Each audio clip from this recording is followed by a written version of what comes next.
ओम श्री शक्ति नम। ओम श्री शक्ति नम। चतुर्थो अध्याय भगवती के शरणक में त्रिदेवों का संपूर्ण ब्रह्मांड का दर्शन होना भगवान विष्णु द्वारा देवी की स्तुति करना। ब्रह्मा जी बोले, हे नारद, ऐसा कहकर जनार्दन भगवान विष्णु ने पुण्य का हम लोग बार बार प्रणाम करते हुए उनके पास चले।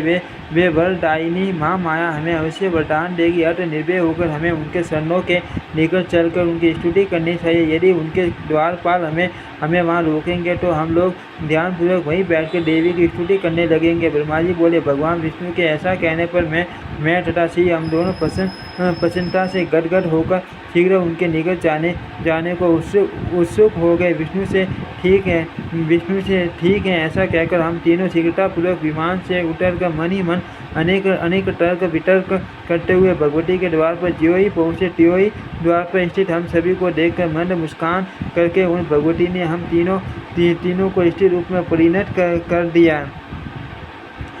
हम लोग नाना प्रकार के पुष्पों से अलंकृत रूपवती युवती बन गए और अत्यंत आश्चर्यचकित होकर उन माया भगवती के पास पुण्य गए। वह स्त्री के वेश में हम लोगों ने अपने शरणों के निकट देखकर अत्यंत मनोहर रूप वाली उन देवी ने हम लोगों के ऊपर कृपा दृष्टि डाली। उस समय माँ माया भगवती को प्रणाम करके स्त्री वेशधारी तथा दिव्य वस्त्राभरण धारण किए। हम तीनों परस्पर एक दूसरे को देखते हुए उनके सामने खड़े रहे। विभिन्न प्रकार के मणि जटित एवं करोड़ों सूर्य के समान देदीप्यमान देवी के पाद पीठ को देखते हुए हम तीनों वहीं स्थित रहे। उन माँ देवी की हजारों सेविकाओं में से कुछ ने रक्त वस्त्र, कुछ ने नीले वस्त्र और कुछ ने सुंदर पीत वस्त्र धारण कर रखे थे। वहाँ उपस्थित सभी देवियाँ सुंदर स्वरूप की थी और विशिष्ट वस्त्र तथा एवं आभूषणों से सुसज्जित थी। वे सब जगदम्बा की विभिन्न सेवाओं में तत्पर थी। उनमें से कुछ गा रही थी, कुछ नाच रही थी और कुछ स्त्रियाँ हर्ष के साथ बीना तथा मुख वाद्य बजाते हुए अन्य सेवाओं में संलग्न थी। हे नारद जी, वहाँ मैंने भगवती के शरण कमल के नख रूपी दर्पण में जो अद्भुत दृश्य देखा उसे बताता हूँ, आप सुने। वहाँ मुझे समस्त स्थावर जगमात्मक ब्रह्मांड में ब्रह्मा, विष्णु, शिव, वायु, अग्नि, यम, सूर्य, वरुण, चंद्रमा, विश्वकर्मा, कुबेर, इंद्र, पर्वत, समुद्र, नदियाँ, गंधर्व, अप्सराएं, विश्वा, वसु, चित्रकेतु, श्वेत, चित्रागढ़, नारद, टुम्बरु, हऊ दोनों, अश्विनी कुमार, अष्टवसु, सात्य, सिद्धगण, पीतर, शेष आदि नाग, सभी किन्नर, उरग और राक्षसगण दिखाई दे रहे थे। वैकुंठ, ब्रह्मलोक तथा पर्वत शेष, कैलाश, इन सबको हमने उनके पर नख में विराजमान देखा। उसमें मेरा जन्म स्थान कमल भी था और मैं उस कमल कोश में बैठा हुआ था। मरु कैटभ नाम के दो दानव तथा शेष साई माँ विष्णु भी उसमें विराजमान थे। ब्रह्मा जी बोले, इस प्रकार परमेश्वरी के शरण कमल के नख में स्थित यह सारा दृश्य मुझे दिखाई दिया है, जिसे देखकर मैं चकित रह गया और मन ही मन सोचने लगा, यह क्या है। मेरी समा विष्णु और शिव भी वहाँ आश्चर्यचकित होकर खड़े थे। उस समय हम तीनों ने समझ लिया कि समस्त जगत की जननी यही माँ देवी हैं। इस प्रकार अमृतमय एवं कल्याण में उस द्वीप में अनेक प्रकार की अद्भुत दृश्य देखते हुए हमारे 100 वर्ष व्यतीत हो गए। वहाँ की प्रसन्न वदना एवं विचित्र अलंकारों से अलंकृत देवियाँ हम तीनों को अपनी सखियाँ समझती थी और हम लोग भी उनके स्नेहपूर्ण सद व्यवहार से मग्न थे तथा उनके मनोरम भावों को देखकर अति प्रसन्न थे। एक बार नारी रूप में स्थित भगवान विष्णु माँ देवी भगवती श्री भुवनेश्वरी की स्तुति करने लगे। श्री भगवान बोले, प्रकृति एवं विद्यार्थी देवी को मेरा निरंतर नमस्कार है। कल्याणी, काम प्रदा, वृद्धि तथा सिद्धि देवी को बार बार नमस्कार है। सशीलानंद रूपिणी तथा संसार की योनि स्वरूपा देवी को नमस्कार है। आप पंचवटीय विद्यार्थी तथा श्री भुवनेश्वरी देवी को बार बार नमस्कार है। समस्त संसार की एकमात्र अधिशास्त्री तथा कूटस्थ रूपा देवी को बार बार नमस्कार है।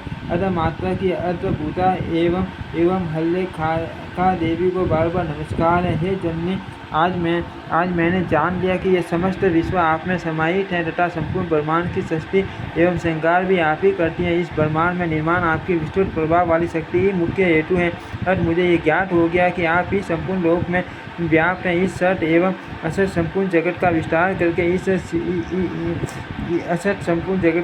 करके उस सिंद्र ब्रह्म पुरुष को यथा समय आप इसे समग्र रूप से प्रस्तुत करती हैं। अपनी प्रसन्नता के लिए 16 तत्वों तथा माँ ददारी अन्य 7 तत्वों के साथ आप हमें इंद्रजाल के समान प्रतीत होती हैं। हे जननी, आपसे रहित यहाँ कोई भी वस्तु दिखाई नहीं देती। आप ही समस्त जगत को व्याप्त करके स्थित रहती हैं। बुद्धिमान पुरुषों का कथन है कि आपकी शक्ति के बिना वह परम पुरुष कुछ भी करने में असमर्थ है। आप अपने कृपा प्रभाव से संसार का कल्याण करती हैं। हे देवी, आप ही अपने तेज से सृष्टि काल में संपूर्ण जगत को उत्पन्न करती हैं तथा प्रलय काल में इसका शीघ्र ही श्रृंगार कर डालती हैं। हे देवी, आपके वैभव के लीला चरित्रों को परिपाटी जानने में कौन समर्थ है। हे जननी, मधु कैटव नामक दोनों दानवों से आपने हमारी रक्षा की है। आपने हम लोगों को अपने अनेक विस्तृत लोक दिखाए तथा अपने भवन में हमें परमानंद का अनुभव कराया है। भवानी, यह आपके दर्शन का ही महान प्रभाव है। हे माता, जब मैं विष्णु शिव तथा ब्रह्मा भी आपके अपूर्व चरित्रों को जानने में समर्थ नहीं है, तब अन्य कोई कैसे जान सकेगा। हे मई माँ, मई भवानी, आपके दसे हुए इस ब्रह्मांड प्रपंच में न जाने कितने ब्रह्मांड भरे पड़े हैं। हम लोगों ने आपके इस लोक में अद्भुत प्रभाव वाले दूसरे विष्णु शिव तथा ब्रह्मा को देखा है। हे देवी, क्या वे देवता अन्य लोकों में नहीं होंगे? हम लोग आपकी इस अद्भुत महिमा को कैसे जान सकते हैं। हे जगदम्ब, हम लोग आपके चरणों में मस्तक झुकाकर यही याचना करते हैं कि आपका यह दिव्य स्वरूप हमारे हृदय में सदा विराजमान रहे, हमारे मुख से सदा आपका ही नाम निकले और हमारे नेत्र प्रतिदिन आपके चरण कमलों के दर्शन पाते रहे। हे माता, आपकी यह भावना हमारे प्रति सर्वदा बनी रहे कि ये सब हमारे सेवक हैं और हम भी सर्वदा आपको मन से अपनी स्वामिनी समझ रहे। हे आर्य, इस प्रकार हमारा और आपका माता पुत्र का अन्य संबंध सर्वदा बना रहे। हे जगदम्बी के, आप समस्त ब्रह्मांड प्रपंच को पूर्ण रूप से जानती हैं, क्योंकि जहाँ सर्वज्ञता की समाप्ति होती है उसकी अंतिम सीमा आप ही हैं। हे भवानी, मैं पामरी कही क्या सकता हूँ। आपको जो उचित लगे आप वह करें, क्योंकि सब कुछ तो आप ही के संकेत पर होता है। जगत में ऐसी प्रसिद्धि है कि ब्रह्मा सृष्टि करते हैं, विष्णु पालन करते हैं और रुद्र श्रृंगार करते हैं, किंतु हे देवी, क्या यह बात सत्य है? हे अजय, सच्चाई तो यह है कि आपकी इच्छा से तथा आपसे शक्ति प्राप्त कर हम अपना कार्य करने में समर्थ हो पाते हैं। हे गिरिजे, ये पृथ्वी इस जगत को धारण नहीं करती, अपितु आपकी आदि शक्ति ही समस्त जगत को धारण करती है। हे वरदे, भगवान सूर्य भी आपके ही आलोक से युक्त होकर प्रकाशमान है। इस प्रकार आप बीजा रूप से इस संपूर्ण जगत के रूप में सुशोभित हो रही है। ब्रह्मा, मैं, विष्णु तथा शंकर, हम सब आपके ही प्रभाव से उत्पन्न होते हैं। सब जब हम नित्य नहीं हैं, तो फिर इंद्र आदि प्रमुख देवता कैसे नित्य हो सकते हैं? समस्त सरासर जगत की जननी तथा सनातन प्रकृति रूपा आप ही नित्य हैं। हे भवानी, आपकी सन्निधि में आने पर आज मुझे ज्ञात हो गया कि आप मुझे पुराण पुरुष पर सर्वदा दया भाव बनाए रखती है। अन्यथा मैं अपने को सर्वव्यापी आदिदेव निष्काम ईश्वर तथा विश्वात्मा मान बैठता और अहंकार युक्त होकर सदा के लिए तमोगुणी प्रकृति वाला हो जाता। आप निश्चय ही सदा से बुद्धिमान पुरुषों की विद्या और शक्तिशाली पुरुषों की शक्ति हैं। आप इस मनुष्य लोक में कीर्ति, कांति, कमला, निर्मला तथा तुष्टि स्वरूपा हैं तथा प्राणियों को मोक्ष प्रदान करने वाली विरक्त स्वरूपा हैं।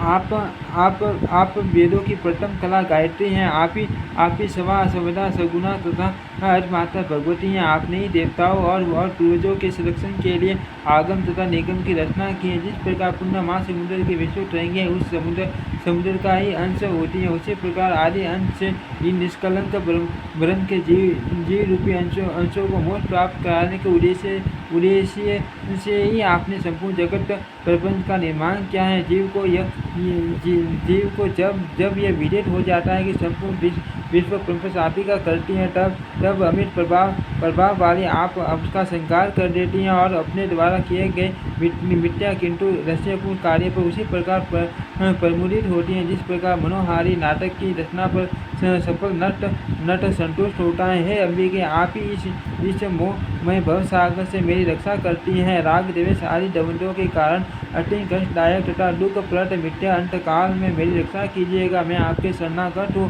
हे देवी, आपको नमस्कार है। हे माँ विद्या, मैं आपके शरणों में नमन करता हूँ। हे सर्वार्थ दात्री शिवे, आप ज्ञान रूपी प्रकाश से मेरे हृदय को आलोक प्रदान कीजिए।